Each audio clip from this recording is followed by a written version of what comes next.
Ladies and gents, up on stage with us at the moment, we've got Dennis Maratos, who is the captain of last year's winning premiership team.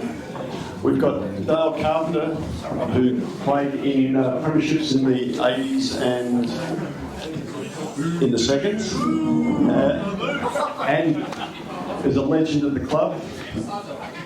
How many wickets did you take for the club? I don't know. Can't remember. Darren Oliver, who's made this special guest appearance, flown over from the Philippines just to be with us here tonight. Darren captained the team to success in the 80s. And we've got Mike Ryan, father of Benny. Mike, down from Sydney, especially for the event. Mike was a winning premiership captain back in 81. Just before we get on to that, through the seconds, we've had 5 players who've won the medal for the best player in the competition. The Bill Price medal, which was originally called, was won by the late, great Ian Murray, and we'll hear a little bit more about the late, great Ian Murray and his prowesses in some of the finals. We had Chip, who won in 86, 87. Adam Devlin, 89, 90. Gamanai Pereira, 93, 94. And then it became known as the James Earl Medal, Musa Ali in 2018, 2019. So, tremendous success over the years for those players. Now, we're going to cover the period which was part of the golden years, which we celebrated last year. Our success through the 90s actually was off the back of the success which came off the 80s with the development of players. And then we'll go through that until 2001, and then we've had a drought of 20 years through to last year, and Dennis is going to tell us all about that. So let's start with you, Mick. You took over captaincy actually in the mid to late 70s from memory. I think, yeah, about 1978, 79, I captained the side for 3 seasons. In the second year that I was captain, we won the premiership, and the third year that I was captain, we lost the grand final by 1 run off the second last ball. And I have more vivid recollections of that game than I do of the premiership that we won, because, as everyone knows, alcohol kills brain cells, and I think if you lose 1 billion brain cells a day, 2 days after that grand final premiership, I'd lost 7 billion brain cells. So. But the one thing that stands out, talking to a few of the guys earlier, a few that are still here, and you mentioned Ian Murray, and Ian was phenomenal in us winning that grand final because he bowled. It was a 3-day game, and Ian bowled something like 45 overs. I've forgotten how many wickets he took, probably 5 or 6. In the lead up to it, in the group final, which we won here, I think, we dismissed Geelong for 30 odd. Ian took a hat trick, took 6 for. There's no doubt that the years that I spent here at Preston, Ian was probably the best all-round cricketer that I ever played with or against. And of course he's lost to us now, but his memory lives long. And he certainly was instrumental, if not the most significant person who played in those successful premiership teams, that premiership team. Yeah. He was a great educator for the young blokes. He was short and to the point. Yes. And he expected that people would do what he expected them to do, and most times they did. For fear of him not buying you a beer after the game, so that was threatening enough, I think. Yeah. Now, Chip, you would have started back in that group when you were about 16, from memory? No, I was a lot older than that. I was sort of 20. You were just young looking. Still had pimples at 20. I sort of cut my teeth in the seconds, and it sort of... I got a lot of wickets. I was very fortunate that Mick, it was sort of different times at that stage that you didn't have to sort of be restricted to bowling. And I actually had a look the other day, and I think Knackers had bowled 45 overs in that game, and I think as a 20-year-old I bowled 40. And it was just sort of, you used to have free range with it, and it was, I was very fortunate. It was, it was a great time to be involved with that, and my brother-in-law to be ended up, he got 100 that game, and no, it was quite amazing at that time. What can you recall about the game? It was tight. It was played over 3 days, which is sort of different to how it is now. I always remember that we were sort of under the pump most of the time, and like in most Preston games, that we always sort of fight to the end. And I think Nort took a really good catch one day down lane side. I don't give him too many plaudits over the years, but I can still remember him taking a really good catch, and that sort of really turned the game. And that hurts me to say that, Nort. But no, it was. Broke a good drought, and it was good times. Yeah. Who batted well? Mike? Graham Winther is not here, unfortunately, but I was working out recently. I played here for, I think, 9 years, played a handful of games in the first, most in the seconds, and I counted up using some of the old, some of the data on the annual reports. During that period of time, I think there's 100 scored in the first by a bloke by the name of John Binghamton. Against Altona. And there's about 4 centuries scored in the seconds. Graham Winther produced the best of them all in the grand final. He made 120 or 30. Yeah. And because we had to play out time, being a 3-day game, he made 60 odd not out in the second inning. So that was the most phenomenal batting that I ever saw during my time at Preston. Sub-district cricket in the 70s, it was a bowlers competition. I think David Jeffries averaged, 8 or 9 or something. If you could average 25 with the bat, you're a very, very good player.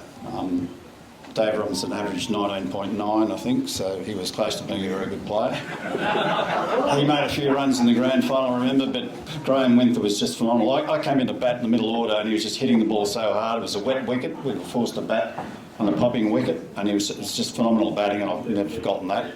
And then coupled with, as I said, the bowling of Ian and Chip. Did you get a bowl with your leggies? I didn't trust myself. I went to Travis Staples, who bowled 8 overs of seam up.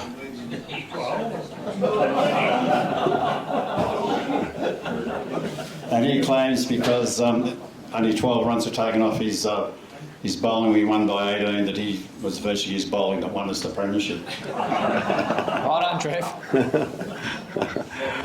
Darren, were you just starting off the club about that time? So I played in the first premiership with Chip as my skipper, 86, 87. So pretty unique period of time for us. You know, we sort of had all these young guys coming through, who later on became quite well established in the ones. And when you look at that team, 86, 87, it's probably the most talented team that I can remember.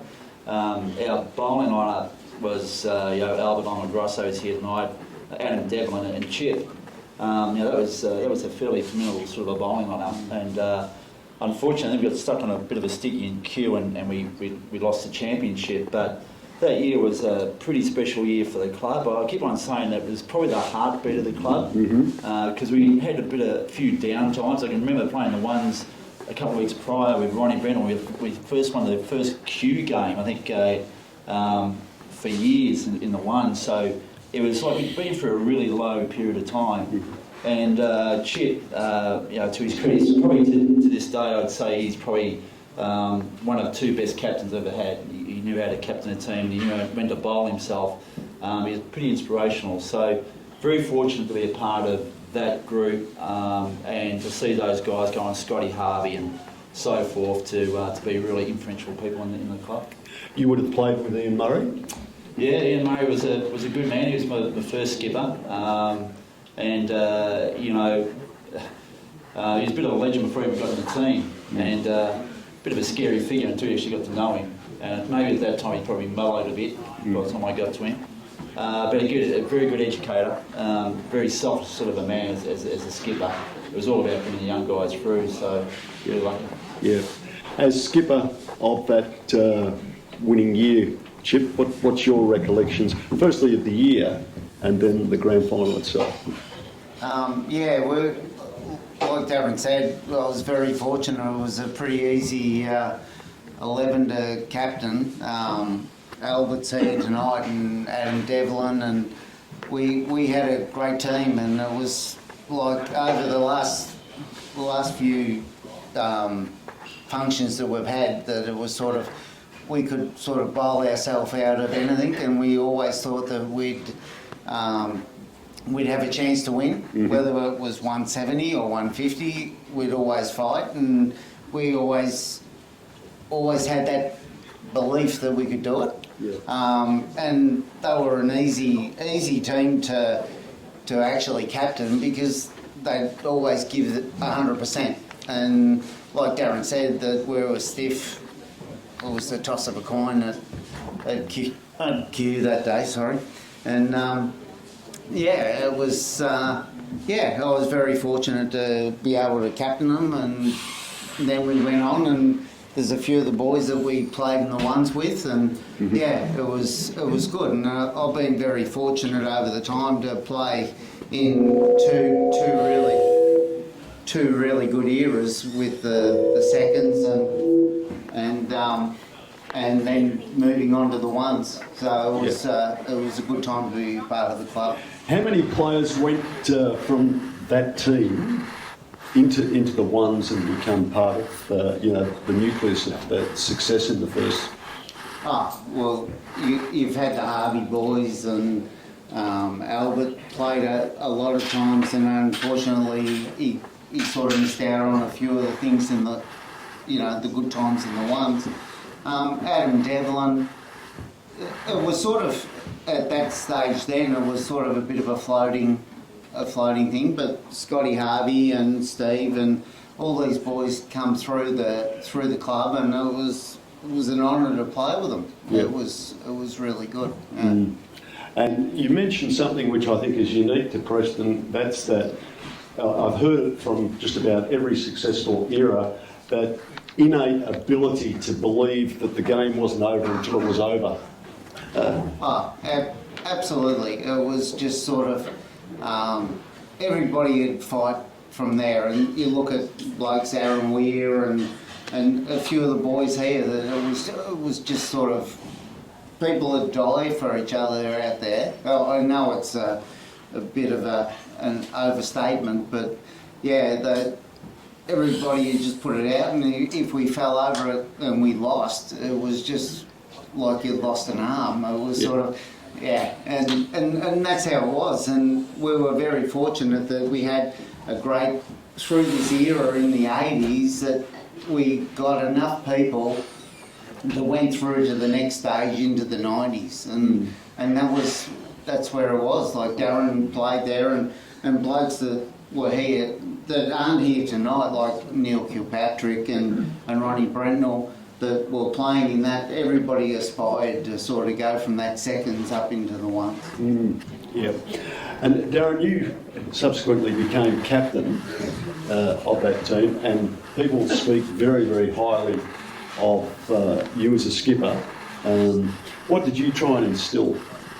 I think for me it was really try to reflect what the guys in the ones were trying to do. So when Molly was there and Hobbs, was actually try to bring their philosophy down to the twos. And the philosophy is pretty easy at Preston. It's like, winning's not a bad thing. You go out there to play to win. And what I loved about coming back to the club, because I spent 2 years at McLeod captain coaching, was that you sort of, as a club, we never spoke about finals at the start of the year. We never spoke about them. We just sort of got into training, and our first aim was always to win the first game. We were proud of the club.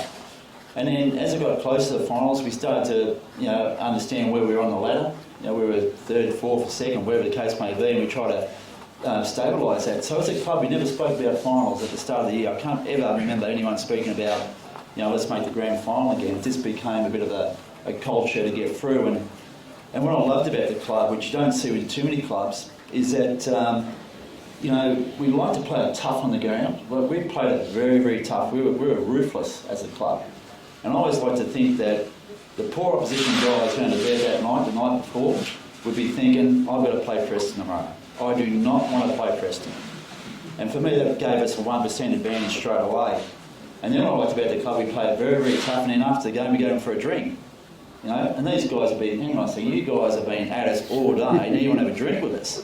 And of course, next week they turn up trying to be friends with us, no, on the ground and be tough as buggery, and then after the game, we'd have a drink. So it was, for me, that culture, that winning is not a bad word, and we wanted to win. And coming back as captain, I wanted to win, and you start to build that culture in your team. And again, fortunate enough, guys like Molly was around, and then Hobbs came back, and we enjoyed ourselves. We actually had fun, even in selection nights. Selection nights can be tough, but we had a bit of fun. I think there was one night there where Slammer, who was Tony Purcell, captain of the Force, said to Hobbs, he said, what, I reckon we should pick the fourth 11 first. And I said, okay, go for it, Tony. Well, he started to. I'll have Shane Day, I'll have Darren Weir, I'll have blah, blah, blah. And he got all the way through it. The only one person out of the team was Hobbs, because Tony Purcell was his captain. And Hobbs just said, no, mate, that's not going to happen. So, we had a bit of fun at that selection night. And, but yeah, it was a culture of, we wanted to win.